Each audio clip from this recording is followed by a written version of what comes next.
وَلَقَدْ يَسَّرْنَا الْقُرْآنَ لِلذِّكْرِ فَهَلْ مِن مُّدَّكِرٍ. بسم الله الرحمن الرحيم. Assalamu alaikum wa rahmatullahi wa barakatuh. Amani ya Mungu na rehema zake na baraka zake ziwe kwa kila mwana wa Adam. Sala na salamu zimfikie mtume wetu Muhammad sallallahu alaihi wasallam na masahaba zake na wale tukofuata na mwenendo sahihi wa bwana mtume mpaka siku ya kiyama. Kwa mara nyingine tena ninamshukuru Mwenyezi Mungu kwa kuendelea kunipigania, kunipa afya, kunijalia kuwa Mtanzania, kunifanya kuwa mwanadamu mwenye akili na afya chungu mzima. Ndugu zangu, nimekuwa nikitoa vipindi mbalimbali na mazungumzo mbalimbali ya kuzungumzia dini, kuzungumzia nchi, kuzungumzia amani, umoja na mshikamano. Sasa naanza kupata kulikoni. Kuna watu wapo duniani ni wajinga sana, lakini hawajui wao kuwa kama ni wajinga. Ujinga sio tusi, ila upumbavu ndio tusi. Ujinga ni kutokujua tu. Kuna watu hawajui na wajui kama wajui kumbe hawajui. Na kuna watu wanajua wajui kama wanajua kumbe wanajua. Sasa nizungumze kidogo. Kuna watu wamenifuata inbox na kuna watu wamenitumia comment kwenye YouTube yangu, wanapenda kuangalia ili nione kwamba jamii inauelewa wa kiwango gani. Bahati mbaya Watanzania wamejengwa hivi, kwanza kwa kukalili matukio, sio kwa uhalisia.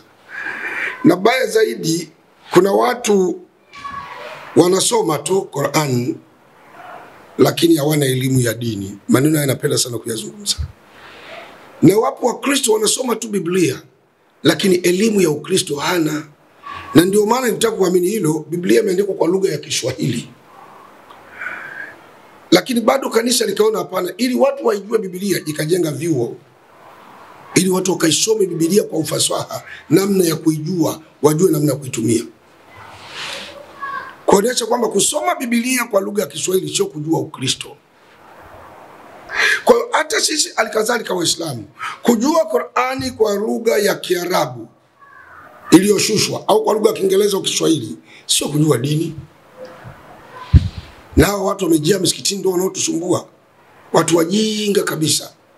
Wao wanafikiri wanauelewa, kumbe uelewa wao ni wa kuleta matatizo katika umma. Nataka nijibu hizi comment. Kuna mtu mmoja ni mjinga maskini, yeye anafikiri anauelewa, analishwa maneno na wanasiasa waliofilisika. Anasema Sheikh Hassan bin Yamil alikuwa ni mwanasiasa. Sasa wewe Mwipopo unapinga vipi viongozi wa dini kwa wanasiasa? Sasa angalia dini akili kweli. Kwanza kauli hii tu unaona mtu ana akili sawa sawa, huyu ni Muislamu anayejitambua. Nikikuuliza uthibitishe hayo unayosema Sheikh Hassan bin Yamil alikuwa mwanasiasa, alikuwa na kadi ya chama gani tukikuuliza? Na alipanda chama gani akapiga debe? Ni maneno ya kipuzi tu. La pili, Waislamu kigezo kwao sio Hassan bin Yamil. Hassan bin Yamil ni mtu ana matamanio, ana nafasi ya kutenda mema na kutenda yasiyokuwa mema. Labda nikueleze, kuitwa shekhe sio kigezo cha mtu tayari kwenda peponi. Na ndio maana Mtume sallallahu alaihi wasallam akasema wako wanavioni waovu. Sina maana Hassan bin Yamil alikuwa mwanachuoni mwovu, siwezi kusema hivyo. Ni mwanachuoni, Mungu amfanyiwe pesa kaburini mwake, na kazi yangu sio kuladi wanavioni. Huyu ni mwanachuoni, kafanya mambo mengi ya kheri. Nakupeni mfano. Kigezo kwetu sisi sio wanachuoni. Kigezo kwetu ni Qur'ani na sunna za Mtume sallallahu alaihi wasallam. Na hata mwanachuoni anaweza kuwa ni marejeo, lakini sio kigezo cha kuendeshea dini au kuendeshea sheria na hukumu za dini. Mmoja kaniambia usiwe na tabia za Kinyakyusa, kuwa na tabia za Kiislamu umeshakuwa Muislamu. Nataka nimwambie hivi, sisi Wanyakyusa ndio tuko hivyo. Unajua kuna tabia ya mtu kama vile Mwarabu kufuga ndevu, ni tabia yake, inafikiana na Uislamu. Labda nikwambie ni kaka yako. Sasa sisi Wanyakyusa tabia zetu ni hizi. Labda naomba uelewe tena. Kwanza Wanyakyusa kusema uongo huwa sio kawaida yetu. Na kueleza ukweli, nenda Tukuyu kule ukakaa na wazee wa Kinyakyusa waone. Wanyakyusa si watu wa kusema uongo, kwanza wapendi uongo. Wanyakyusa ni watu wa kujiinua inua. Hii tabia tunayo, ni kweli nakubali. Nafikiri mliwahi kumsikia hata ndugu yangu kakaangu Mwakembe alivyowajibu Wanyakyusa wenzake kule Kiela. Aliwaambia walivyomuhoja akamwambia mimi siwajui na mwandishi wa darasa la 7. Na akamwambia mimi hapa nimekuja nimeshiba, sina njaa, ondoka, hata nikikosa ubunge sibabaki. Lakini alisema ukweli japo alikuwa ni maneno mabaya. Lakini yule mzee Mwakembe alikuwa ni mkweli. Yeye akwenda pale na njaa, wakatafsiri akamwambia msa mimi nimesoma, nina PhD, utanihoji nini wewe mtu wa darasa la 7 unanuka njaa? Watu wa Wanyakyusa wana kiburi. Ndio walisia Wanyakyusa wamenyooka. Anazungumza neno la kweli hata liwe na matatizo kwake ndio kishasema. Mlikuwa mnamuona Profesa Mwakyusa. Ni bingwa. Wanasema hakuna mtu aliyevunja historia yake hapo chuo kikuu. Ni Mnyakyusa. Alipoona ndani ya siasa za Kiafrika kuna maneno ya ovyo, akaacha, hakugombea tena. Ni bingwa daktari Profesa Mwakyusa. Mlikuwa mnamuona Profesa Mwandosia. Ni bingwa. Ana taaluma ya hali ya juu kabisa. Kazi aliyoifanya. Kwa hiyo tunaposema baadhi ya makabila, kila mmoja kabila ina tabia yake. Watu wa pwani ni wapole. Ni wapole watu wa pwani. Ni wapole, hiyo ndio tabia yao. Wakuria tabia yao ni wakali, ni wakalimu sana Wakuria. Wana roho nzuri sana ukishindia, wepesi kusaidia, lakini Mkuria ukimchokoza hana uvumilivu, ni mkali sana. Anaweza kukukata tapanga. Ya kwa kila mmoja anakuwa na tabia yake. Hata akiwa Muislamu kuna vitu wa mtu havitoki. Sasa sisi Wanyakyusa tabia yetu ni kunyoosha maneno. Huwa hatuna tabia ya kujikomba kwa mtu, kumlamba mtu miguu. Yaani hiyo hatuna. Na tabia ya kususa. Hiyo ndio tabia ya Wanyakyusa. Kususa. Mnyakyusa anaweza akasusa tu. Na yani hataki kusimangwa. Hata maji anaweza katembe kwa mdomoni kama msimanga. Kwa hiyo ni tabia ya Wanyakyusa. Naomba mnisamehe sana Wanyakyusa wenzangu. Sasa kusema ukweli wa Wanyakyusa unaambatana na dini na Uislamu. Nataka ukweli. Hakuna kitu kibaya kama uongo. Na wallahi nataka nikuelezeni Waislamu wenzangu na msoko Waislamu. Nataka mlijue leo. Matatizo yote yanayowakuta Waislamu duniani ni Waislamu kutokuwa wa kweli na kukubali Qur'an na Sunna ya Mtume sallallahu alaihi wasallam.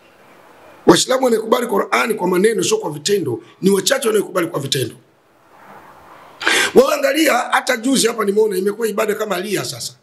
Watu wanaotoka hija, nimeona shehe mmoja wa wilaya moja na hifadhi, eti amejaza watu wameenda kumpokea katoka hija. Na yeye anasimama, asalamu alaykum, nimetoka haji, mimi sasa hivi siku 40, mnaweza mkaja niombee dua. Wewe bwana maneno gani? Mtume alifanya hayo mambo? Hija ni ibada kama ibada ya sala. Ila ni ibada ya faida yako wewe mwenyewe na Mungu wako. Unawashughulisha watu kuja kuwajaza, kushangilia, wakupokee. Umeipata wapi jamani Waislamu? Sasa itafikia wakati hata tukitoka kusali tutakuwa tunaambiwa jamani mpokeeni Sheikh Mwepopo umetoka kusali. Watu wanakupokea na dufu. Mambo yanapatikana wapi? Sasa tukiwaambia Waislamu wanachukia. Tatizo ni kwamba Waislamu hatutaki kufuata dini. Tunalazimisha dini tufuate sisi. Kwa hiyo matatizo yote yanayowakuta Waislamu duniani kwa sababu moja tu, Waislamu hawataki Qur'an, hawataki kuamini Sunna. Mzee mmoja namuona yani nilia kabisa. Anasema amekwenda hija mara 6. Hii ya 6 anajisifu. Hija ni mara moja. Sio haramu kwenda zaidi ya mara moja, lakini hija hasa ni mara moja. Hizi zingine labda kamhijie mtu mgonjwa amekutaka. Alafu alivyokuwa mzee jahili mjinga maskini, haya mwanae anajitokeza, mimi niliweka nasiri baba nitampeleka hija. Kwa nini usipeleke mtu mwingine usiende we mwenyewe?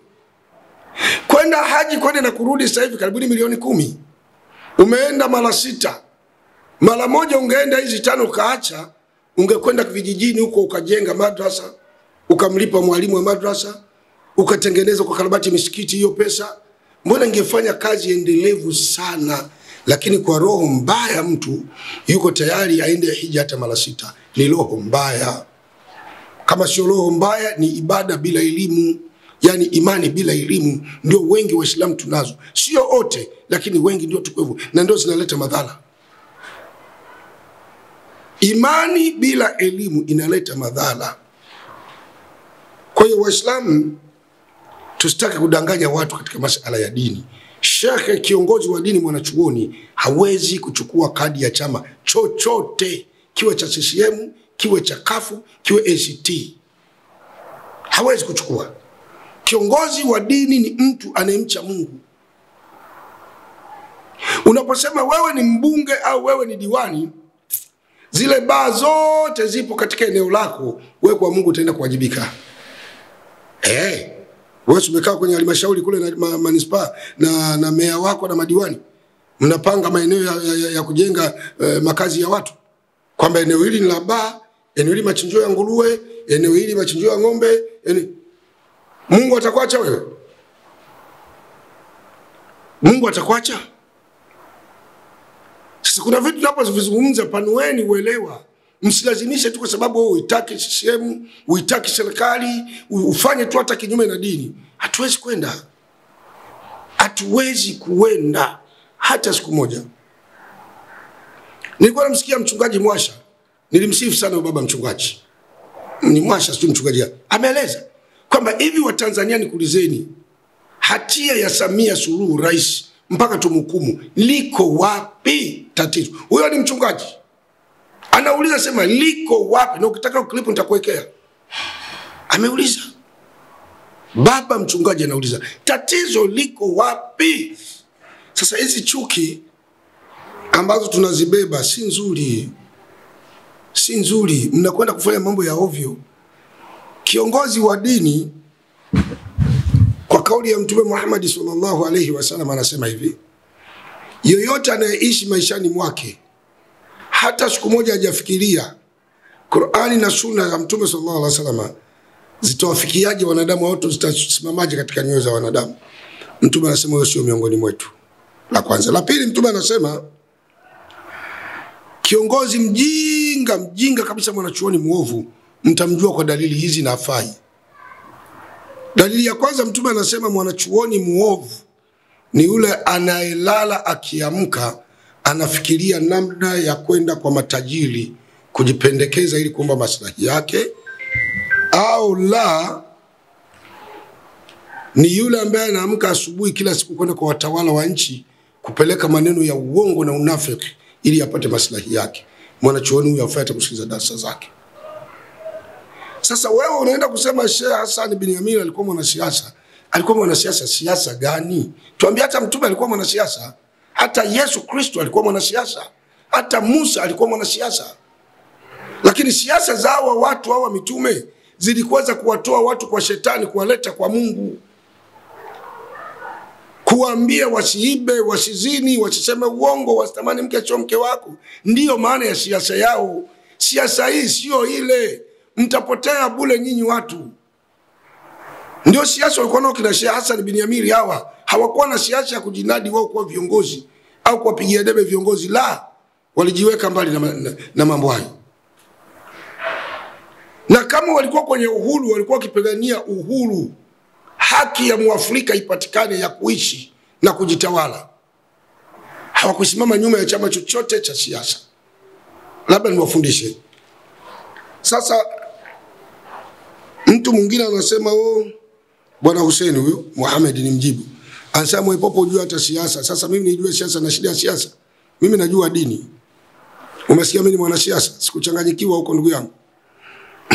Au ndo la saba Mimi siasa ya nini? Mimi sina haja ya siasa. Ningeitaka siasa, mimi ningeingia kwenye siasa front kabisa. Mzima kwa miguu miwili. Lakini sitaki siasa wala sio mwanasiasa. Ila na waheshimu wanasiasa. Kwa sababu wanachukua nafasi ya kututafutia misingi ya nchi yetu kukaa katika mfumo mzuri.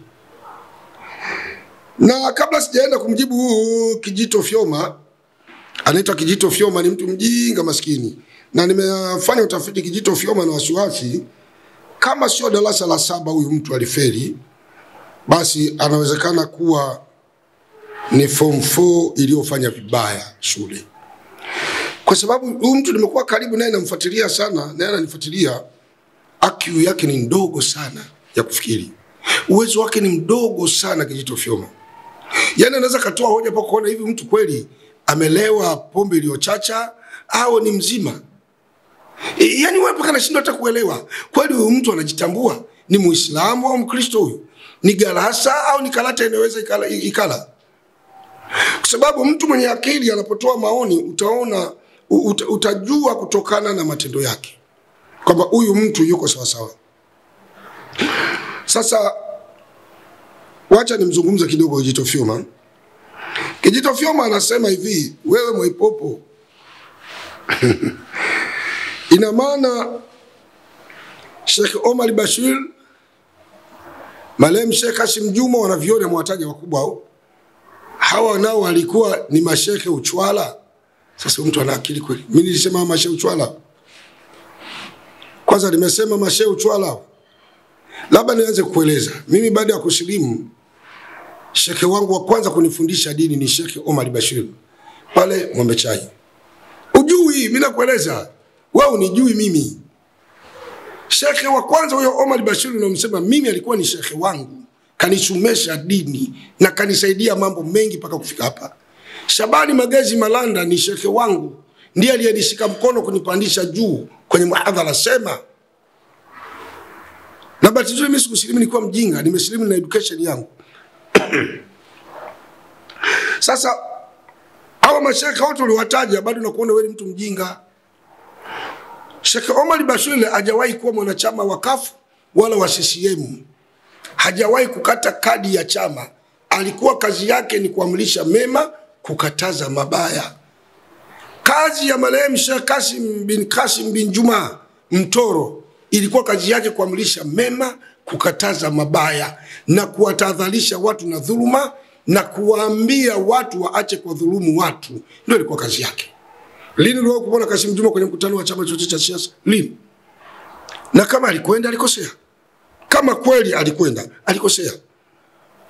Kwa sababu kigezo kwetu sio shekhe. Shekhe ana nafasi ya kukosea. Ungeniambia kwamba mtume alifanya, mimi nitakubali. Kwa hiyo namna gani mnavyoonekana mnavyofeli kwa sababu ya kutegemea akili za watu. Mimi nitegemea Kijito Fyoma unipe aya au hadithi, unanipa marejeo ya shekhe. Sasa dini itaenda kwa marejeo ya shekhe. Wako mashekhe wema wacha Mungu, wako mashekhe waovu. Sasa kila shekhe utamrejea? Haifai. Unazalilisha dini. Ndio unaonyesha kwamba Waislamu hata namna ya kumudu mazungumzo hatuwezi. Tuko dunia ya ngapi sisi? Sasa labda unapata shida ni kusomea aya moja ndani ya hii Qur'an. Na elimu sasa hivi bahati nzuri dunia imeifanya elimu iwe kiganjani. Elimu ya dini yoyote unaweza kusoma kwa lugha yoyote, Kiswahili, Kiarabu, Kiingereza, Kifaransa. Vitabu vipo chungu mzima. Kwa nini watu hamsomi? Someni ili muone Mungu anataka nini, mitume walikuwaje. Historia sira ya mtume iko wazi. Vitabu viko hapa nyuma yangu binavyo chungu mzima. Mimi silali, nalala saa 8. Nasoma kweli kweli. Na kila kitabu mimi nanunua nasoma. Hela yangu inaishia kwenye vitabu. Jana nimekwambia mimi sina kisokolo kwinyo, ndio maana uso wangu ukunjamani kwa uzee. Ni mtu mzima. Mmoja akaniambia na kwa hiyo wazee waliokunjamana uso wana kisokolo kwinyo, kawaulize wao sasa.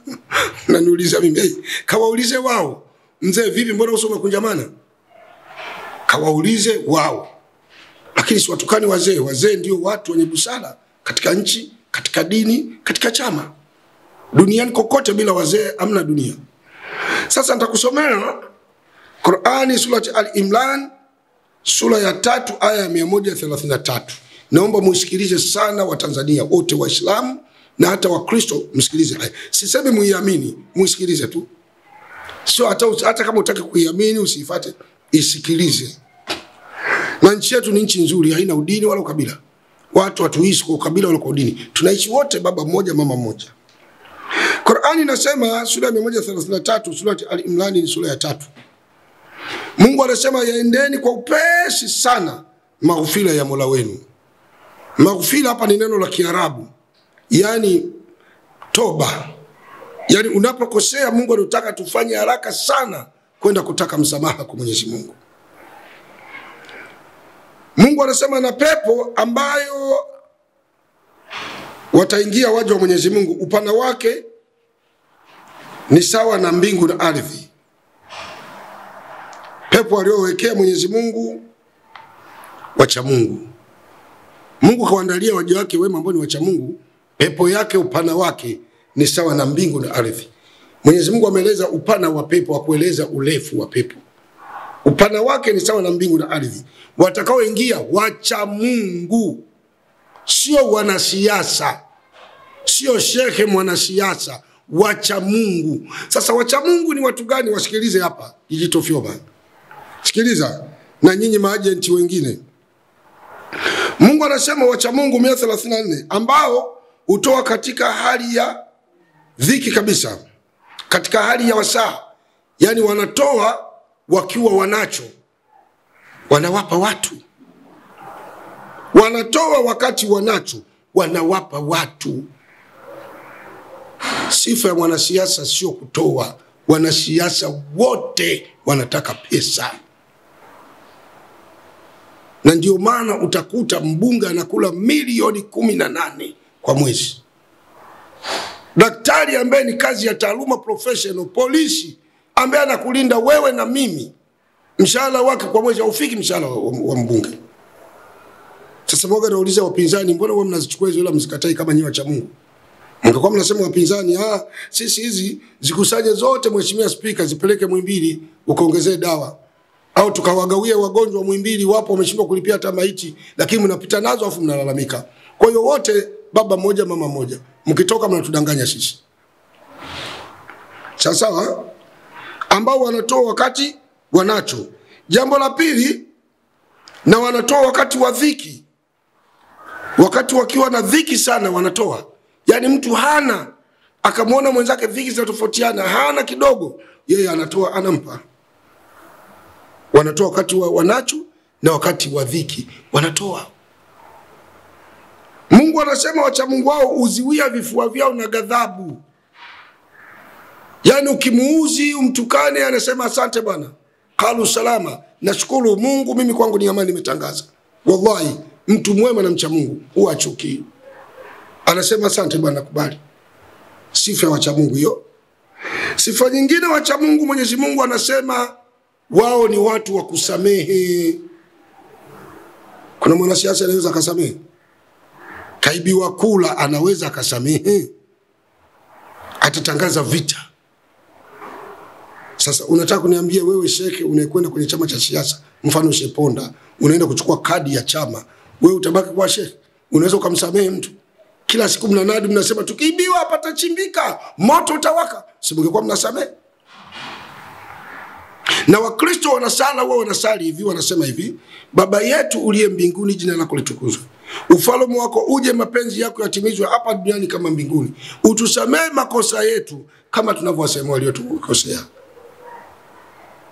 Yani kazi ya Ukristo na Wakristo wanasema Mungu awasamehe madhambi yao wao kama wao Wakristo wanavyowasamehe wanaowakwaza. Hii ndio kazi ya dini. Na Yesu Kristo katika Biblia alisema anayekupiga shavu la kushoto mgeuzie na la kulia, akunyang'anyie kanzu mwachie na joho. Na Mtume sallallahu alaihi wasallam akasema kusamehe ni bora. Kusamehe ni bora. Na ndio mfumo mkubwa wa wacha Mungu, ni kusamehe watu waliomkosea na kusahau watu aliowasaidia. Kusamehe watu waliomkosea, waliomkwaza, na kusamehe watu na kuwasahau watu aliowasaidia. Wewe ukimsaidia mtu leo utatangaza kila siku, nimemsaidia yule mimi, afai kabisa, nilimsaidia kwenye kampeni akashinda. Allah, wewe ulimsaidia kwa ajili ya nchi yako, ameshashinda basi. Hiyo ni sifa ya wacha Mungu. Kwa hiyo katika siasa hapa haipo. Ambao wanapofanya uchafu au kufanya dhambi ndogo au kubwa kwa Mwenyezi Mungu, wanakimbilia haraka sana kuomba msamaha kwa dhambi zao. Wewe kama ni mwanasiasa, umemtukana mwanasiasa mwenzio, unaweza kuomba msamaha kwa Mungu? Uko tayari kusema sawa sawa tu, hii ni siasa, twende mbele kwa mbele? Mbele kwa mbele. Kwa hiyo acheni kuwadanganya watu kwamba shekhe anaweza akawa mwanasiasa. Siasa ni kitu kinachojitegemea. Hatusemi kwamba kwa sababu hiyo kwamba viongozi wa dini hawataki kuishi nchi ambayo sio ya Kiislamu. Hapana, utakuwa ni ujinga wa hali ya juu. Au wasikemee maovu, utakuwa ni ujinga wa hali ya juu. Unajua kinachotuumiza sana wa Tanzania, nimechunguza, ni kwamba tumejikita kwenye lawama na kufikiri kwamba serikali kazi yake ni kuwagawia watu ajira. Kazi ya serikali sio kugawia watu ajira. Ngoja hiyo mada nitakuja nikubalizieni ili mjue kwamba kazi ya serikali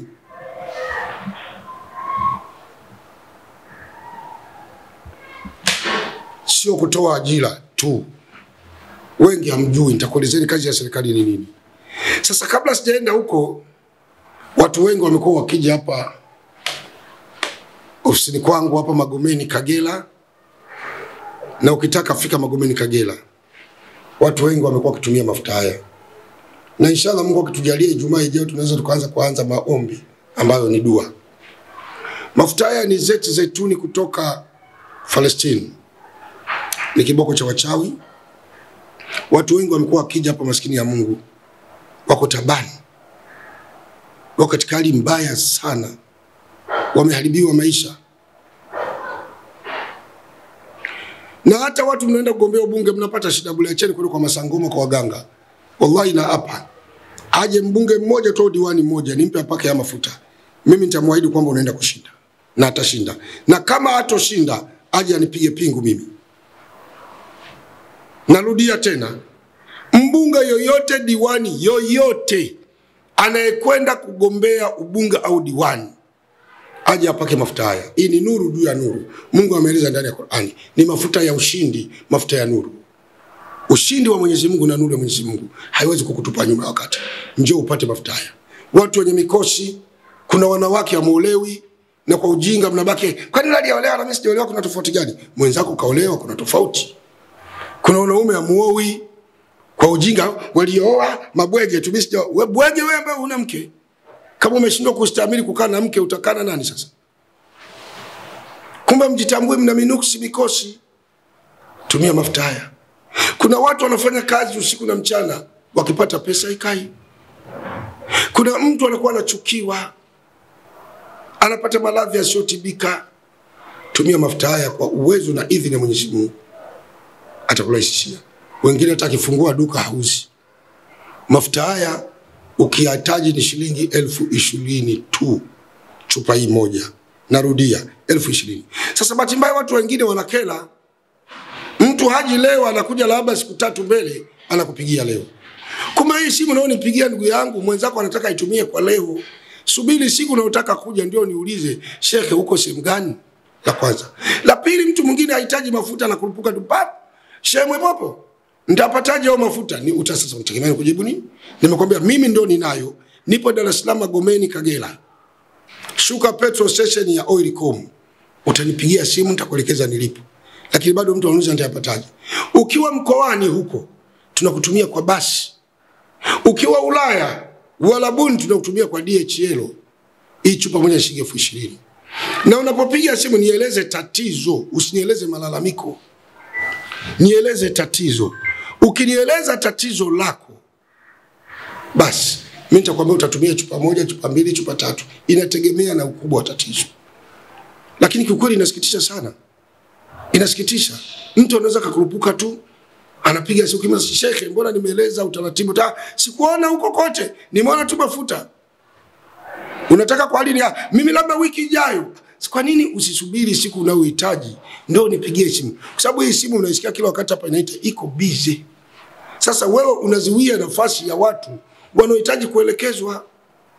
Hiyo kitu binafsi sipendi na mnanikwaza. Sio kama nachukia, sipendi tu. Sasa namba zangu za simu ni hizo hapo. Kwa Tanzania kama huko piga namba ya kawaida, usitumie WhatsApp. Ila ukiwa nje ya nchi tumia WhatsApp. Na WhatsApp yako ipige muda wote, mimi silali. 24 hours niko hewani. Sasa nieleze nimalize na kazi ya serikali, watu wengi hamjui. Duniani kote hata Marekani na Ulaya, kazi ya serikali ya kwanza ni kutengeneza miundombinu katika nchi husika. Kazi ya kwanza ni kutengeneza miundombinu kama kutengeneza umeme wa kudumu, barabara, huduma ya maji, madawa hospitalini, elimu ya shule ya msingi, primary, secondary, mpaka chuo kikuu. Na kutengeneza mazingira mazuri ya nchi, kusimamia mambo ya amani. Hii ndio kazi ya serikali. Kazi ya serikali sio kutengeneza ajira. Ajira wewe ukishasoma serikali imekutengenezea elimu, utajiajiri mwenyewe. Sasa kuna serikali gani duniani inaajiri watu wake wote? Hakuna. Hakuna. Sasa Watanzania wengi bado tunafikiri eti serikali inatengeneza ajira. Serikali haitengenezi, haina karakana ya ajira. Madam mshajenga miundombinu hii, mambo ya ajira ni wewe mwenyewe. Usifikiri kila anayesoma ndio kafanikiwa kwenye maisha. Kwa sababu wazazi wengi wa Tanzania, hata wale wetu utaona mtu ambaye mwanae nenda kasome baba utaishije? Wewe una akili. Unaambia mtoto akasome ataishije? Kwa hiyo wasiosoma hawastahili kuishi. Kwanza kusoma ni kipaji. Kama ilivyokuwa kucheza mpira, kama ilivyokuwa kilimo, kuna watu kwa wao wote Mungu kawapa kipaji cha kusoma tu. Wote wanakuwa wamesoma. Kuna watu Mungu anawapa kipaji wote wacheza mpira. Kuna watu Mungu anawapa kipaji wote cha ukulima, kila wakisoma wanafeli. Na kuna watu Mungu kawapa kipaji cha ukoo wote wanakuwa wezi watupu, na kipaji cha wizi tu. Wewe ni kweli dada. Kipaji cha wizi. Mtoto anakuwa mdogo, mtoto mwizi kama marehemu babu yake. Na kuna watu wamepewa kipaji cha uvutaji wa bange na ulevi. Sema mtoto bange na baba yake alikuwa mvuta bange bwana. Marehemu babu yake alikuwa mvuta bange bwana. Mbona hata mama yake alikuwa anavuta bange? Ni kipaji. Wewe mwenzangu na mimi kavute bange una cheese. Kwa hiyo watu waelewe kwamba kusoma sio kufanikiwa maisha. Lakini kusoma ni jambo la lazima, watu wasome. Maisha Mungu anaweza kukupa kwa mfumo wowote. Kuwa mwanasiasa hivi watu akili zao wote kila mmoja ametolea macho ya ubunge. Jamani, sasa huo ubunge kila mtu atakuwa mbunge, mtu anaacha taaluma yake, analizaini kazi. Mtu alikuwa mkuu wa wilaya, mkuu wa mkoa ameteuliwa na rais, anang'ang'ana mpaka we mbunge. Nini shekhe?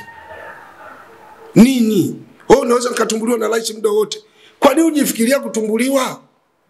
Ina maana wewe ufanye kazi. Na wallahi mimi na hapa, kama wewe ni mkuu wa wilaya, mkuu wa mkoa, unafanya kazi kama inavyotakikana kazi. Unawajibika katika ukuu wako wa mkoa, ukuu wako wa wilaya. Rais hawezi kukutoa.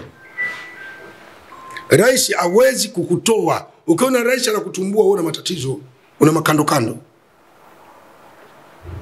Kwa nikuelezeni tu watu, tulizeni akili. Tanzania ni nchi yenye fursa nyingi. Mtachukia serikali bule. Serikali wala haina ubaya na mtu. Inafanya mambo yake kama serikali. Mwingine ananiambia, mbona hutaki kusema wachokonozi kwa wametekwa? Nani kakwambia wametekwa? Acheni mambo ya kijinga bwana. Kila mtu anayekamatwa ametekwa. Mwenyekiti wa serikali ya mtaa ya kijiji anasema yeye mwenyewe kwamba wamefuatwa na polisi wenye uniform na wengine CID, wamewakamata, tena wametoa ushirikiano, tena wamewakamata vizuri, hawakupiga hata mtu askari. Mtu anavumisha anasema wametekwa. Sasa hii nchi mnaipeleka wapi jamani nyinyi watu? Yaani serikali isifanye kazi yake kuogopa kuteka watu? Hivi mnauliza kuteka? Ulishawahi kutekwa wewe? Mimi nishawahi kutekwa Somalia, nishawahi kutekwa. Ndani ya dakika 5 ukitekwa, jasho jembamba linakuvuja. Jasho jembamba linakumiminika. Usifanye mchezo na kutekwa. Mimi nachosema, Mungu ibariki Afrika, ibariki Tanzania. Usiache kusubscribe, kucomment, kulike na kushare. channel ya Mwaipopo. Utapata mambo mengi. Piga simu yako muda wote, mimi niko hewani, nitakuelekeza nilipo. Mwisho wa kipindi ndio mwanzo wa kipindi. Wa hadha, assalamu alaykum wa rahmatullahi wa barakatuh. ولقد يسرنا القرآن للذكر فهل من مدكر